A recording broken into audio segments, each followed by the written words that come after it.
Hello, everybody. Welcome back to the Running Through Podcast YouTube page.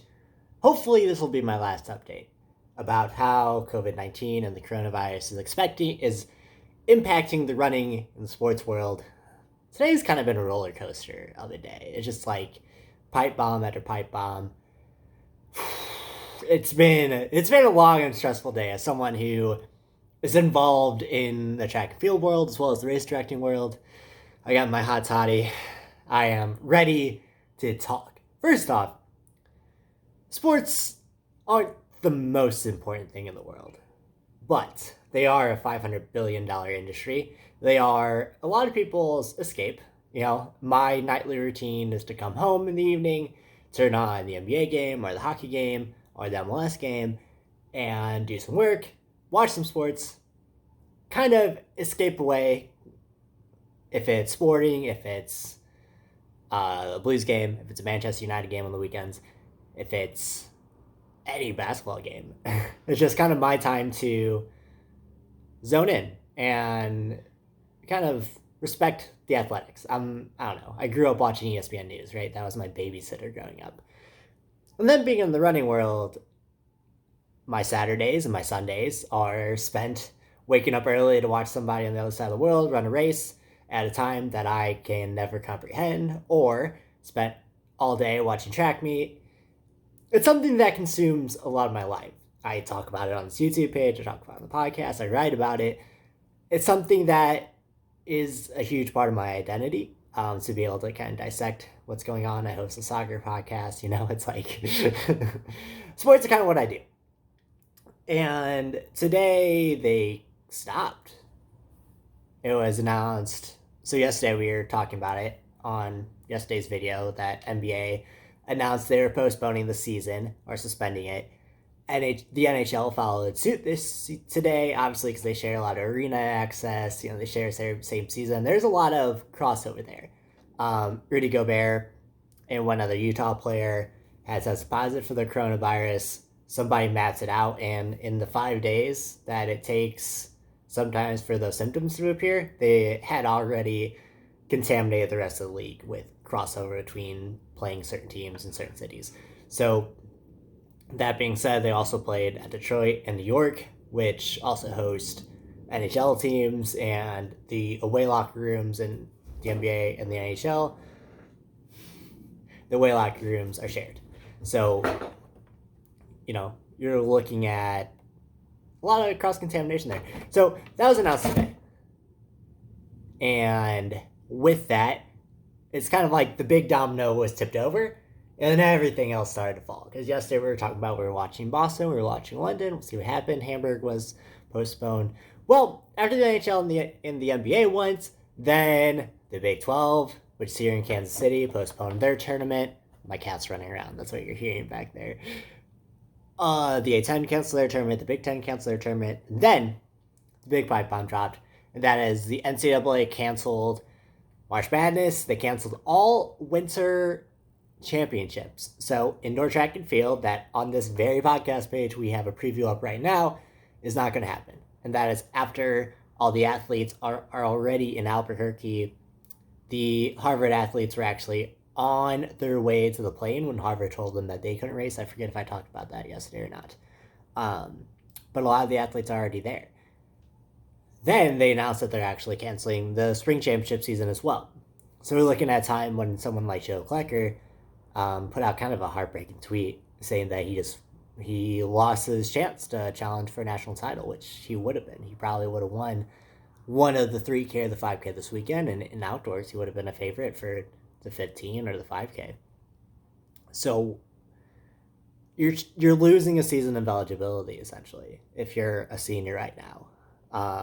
And when we talk about NCAA athletics, unfortunately for the Olympic sports, those are the minor leagues, right? And even those are like the Olympic developmental systems, not in the minor leagues. Like a lot of our top Olympic athletes are in the NCAA right now, and they're losing their season, essentially.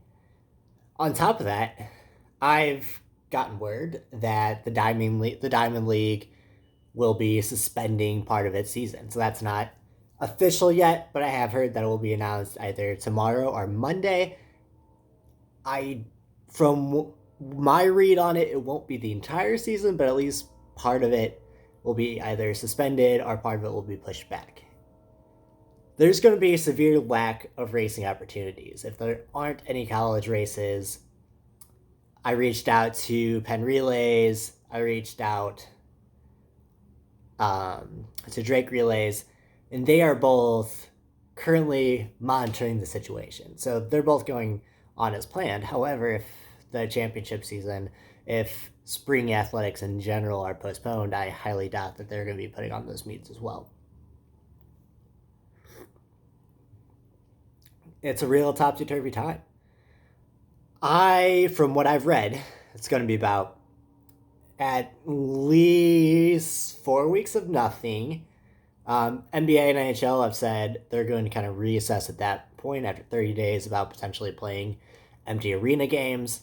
The governor of Illinois has asked all the Chicago home teams to not play a home game until May 1st, so that'd be about 7 weeks. Ultimately, you guys are probably tired of hearing about flattening the curve. You're probably tired of hearing about social distancing. That's the goal of this, right? Because even though sports is a big part of us, maybe this is what it took for all of us to take the coronavirus and COVID-19, this version of the coronavirus, COVID-19, seriously. And that's what it takes. Then that's a good thing. Because these games might be canceled. This season might be over, but there will be more seasons. This isn't the end of sports as we know it. I just had to find a new hobby for a month or two.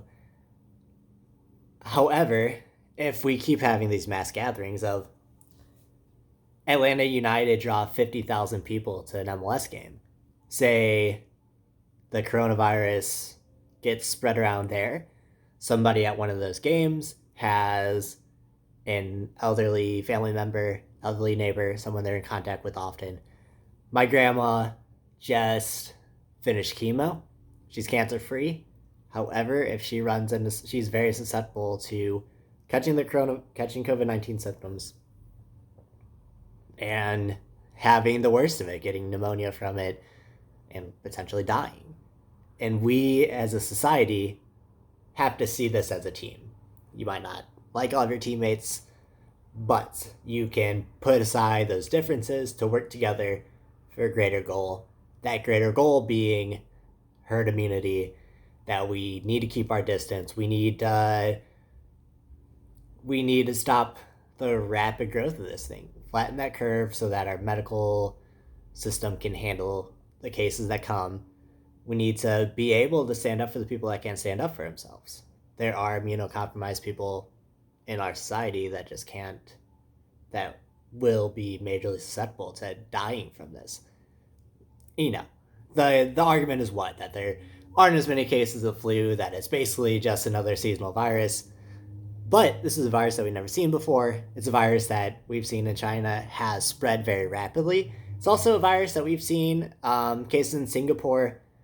They were able to kind of stop the spread by mass quarantines. If you're paying attention to what's happening in Italy right now, Italy canceled all their sports seasons a week ago. And basically everyone isn't allowed to get outside because the whole country is on lockdown because of how bad that spread was there. So the important thing is that we're getting out ahead of it. We're not waiting for it to get bad before we act like what happened in Italy.